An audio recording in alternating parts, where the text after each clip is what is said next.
बिहार में 2025 में विधानसभा चुनाव होने हैं और जनसुराज के नेता प्रशांत किशोर ने दावा किया है कि बिहार के 2 करोड़ लोगों से 100 रुपया वो चंदा मिलेंगे और इसके जरिए 200 करोड़ रुपया संग्रहित करेंगे। हमारे साथ मौजूद हैं सम्राट चौधरी जी, जो कि बिहार सरकार के उप मुख्यमंत्री हैं और भारतीय जनता पार्टी के बड़े नेता हैं। सम्राट जी, प्रशांत किशोर आजकल क्लेम कर रहे हैं कि उनके सामने कोई नहीं है, जनसुराज की सरकार बनने वाली है, और दूसरी बात ये कर रहे हैं कि 200 करोड़ रुपया जनरेट करेंगे 2 अक्टूबर को, जिस दिन उनकी पार्टी का फॉर्मेशन होगा। 100 रुपया लेंगे चंदा के रूप में। क्या आपको लगता है कि बिहार का जो डेमोग्राफी है, गरीबी है, जिस तरीके से गांव से आप भी वाकिफ रखते हैं, हम भी रखते हैं, क्या 100 रुपया लोग दे पाएगा 2 करोड़ लोग? देखिए, सबसे बड़ी चीज़ है आस्था। और जनस्वराज पार्टी अभी बनी भी नहीं है, और यदि उस पार्टी का कोई नेता ये कहता हो कि हम 200 करोड़ रुपया चंदा करेंगे, लोगों को पैसा देंगे, ये साफ साफ झलकता है कि ये ब्लैक मनी को वाइट मनी करने का तरीका है, दूसरा कुछ नहीं है। ये आईवास है। जनता जानती है, समझती है कि कॉर्पोरेट हाउसेस के पैसे को कैसे ब्लैक से वाइट करने का ये तरीका होगा। अभी तक तो जो पार्टी बनी नहीं है वो 200 करोड़ की बात कर रही है। यहाँ पर जनता दल यूनाइटेड है, राष्ट्रीय जनता दल है, भारतीय जनता पार्टी, बड़ी पार्टियों में से किसी के पास 200 करोड़ रुपया नहीं है। ये बिहार है, बिहार को समझना पड़ेगा। बिहार के लोग आर्थिक रूप से समृद्ध हो रहे हैं आदरणीय नीतीश कुमार जी के नेतृत्व में, देश बढ़ रहा है प्रधानमंत्री नरेंद्र मोदी के नेतृत्व में, लेकिन कोई व्यक्ति आकर पार्टी बना नहीं 200 करोड़ की बात कर रहा हो, ये बड़ा चिंता का विषय है बिहार की राजनीति के लिए। आप किस आधार पे कर रहे हैं कि ब्लैक को वाइट करने की कोशिश कर रहे हैं? क्या ये मॉडल कुछ और है? हमने भी उनको कहा कि ये मॉडल कुछ और होगा। मैं तो बिहार की राजनीति में 29 साल से हूँ, और 29 साल में कोई ऐसा पार्टी ही हमने नहीं देखा जिसके पास 100 करोड़ हो। अब भाई, जो पार्टी सरकार में है, जनता दल यूनाइटेड, भारतीय जनता पार्टी, राष्ट्रीय जनता दल, 100 करोड़ तो इनके पास चंदे नहीं आते हैं बिहार से, जो लगातार कल्याण के काम बिहार में किए हों। उनको नीतीश कुमार जी ने पूरा बिहार ड्रास्टिक चेंज किया। आज भारत की सरकार पूरे व्यवस्था के साथ खड़ी है कि हम और आगे बढ़ाना चाहते हैं बिहार, लेकिन इसके बावजूद ये कल्पना नहीं है। ये चिंता का विषय है। राजनीति में धन बल इस तरह का प्रयोग कोई कर रहा है तो चिंता करनी चाहिए। आप क्या मांग करेंगे कि जो 100 रुपया देगा सबका लिस्ट जारी करें? वो नहीं, मैं तो अभी पार्टी बना नहीं है तो उस पर क्या बोलना। पार्टी बनेगा तो जरूर प्रकाश जी डिटेल से बात करूंगा। डिटेल से बात कीजिएगा। दूसरी बात कि तेजस्वी यादव हमेशा प्रहार करते हैं आपकी सरकार पर कि लॉ एंड ऑर्डर की व्यवस्था बिगड़ी हुई है, रोज आंकड़ा प्रस्तुत करते हैं।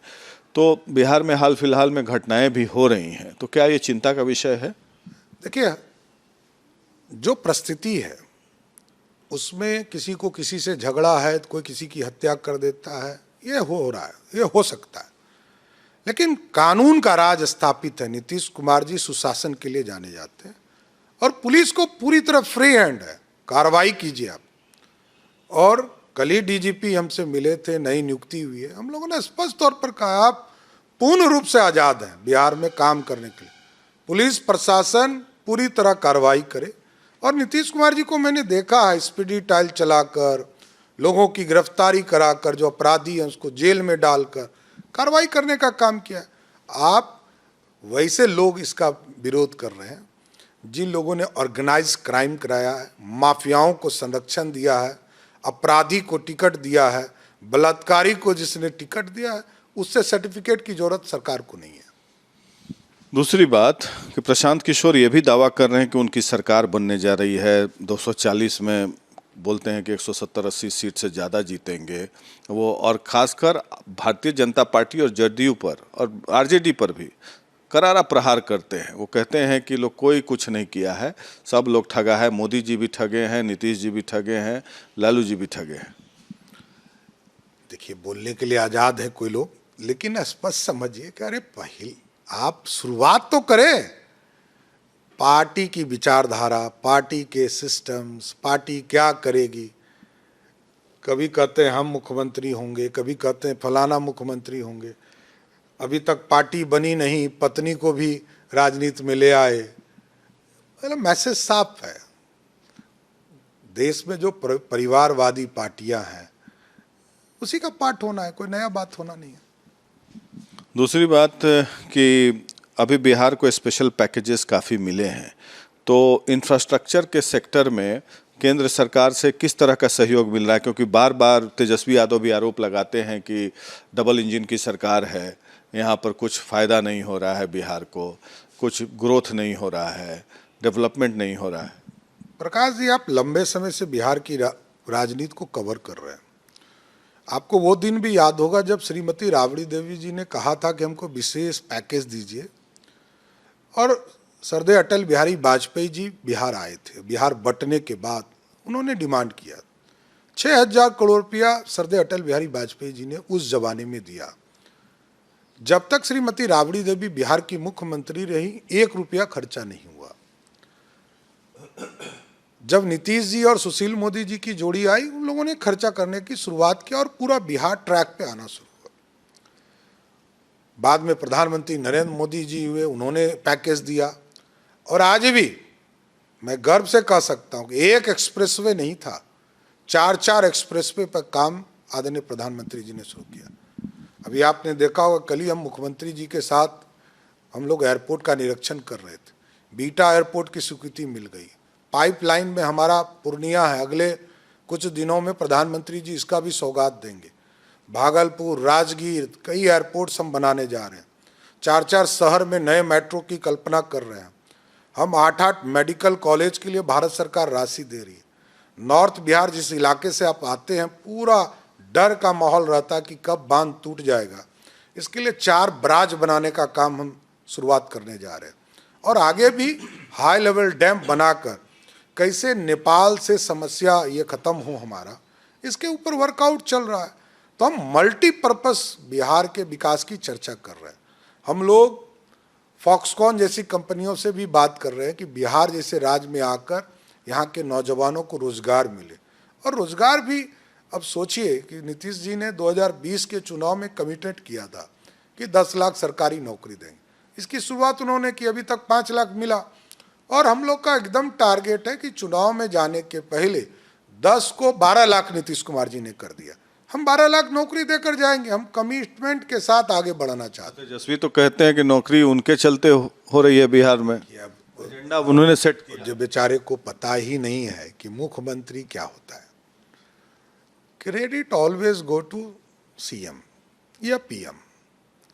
तो जो प्रधानमंत्री या मुख्यमंत्री हैं, संविधान में उन्हीं के पास पावर है। हम सहयोगी हैं। मैं उप मुख्यमंत्री हूं सरकार में, तो मैं तो सहयोगी हूं। मुख्यमंत्री जी के निर्णय होंगे, कैबिनेट डिसीजन होंगे, वही फैसले होते। दूसरा, जहां तक वो कहते हैं, तो जो नियुक्ति हुई उसकी पॉलिसी बनाया एनडीए की सरकार ने।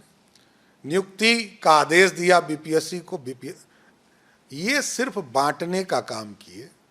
जब नियुक्ति हो गई तो ये गांधी मैदान में सर्टिफिकेट बांटने का, भाई आइए नौकरी मिल गया, ये काम, ये लालू जी का पुराना आदत है। लालू जी का परिवार भ्रष्टाचार का प्रतीक है, अपराधियों का प्रतीक है, गुंडागर्दी का अपराधी है। बिहार की जनता में कहीं ये भ्रम आ जाए कि लालू आ रहे हैं, तो आप समझिए कितना डर पैदा होगा। सारे बिजनेसमैन लोग भागना शुरू कर देंगे।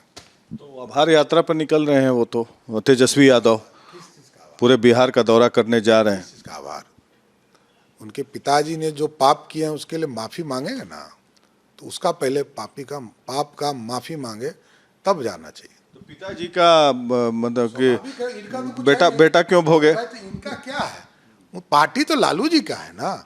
97 से आज 27 साल से राष्ट्रीय अध्यक्ष हुए हैं, ये क्या है? ये युवराज है, तो राजा नहीं हुए है ना, युवराज। तो राजा को तय करना है ना, राजा के पाप को तो बिहार की जनता तय करेगी कि राजा ने जो पाप किया है, बिहार 15 साल बैक कर गया, 15 साल गुंडों के हाथ में चला गया, तो इसका जवाब तो जनता को देना पड़ेगा।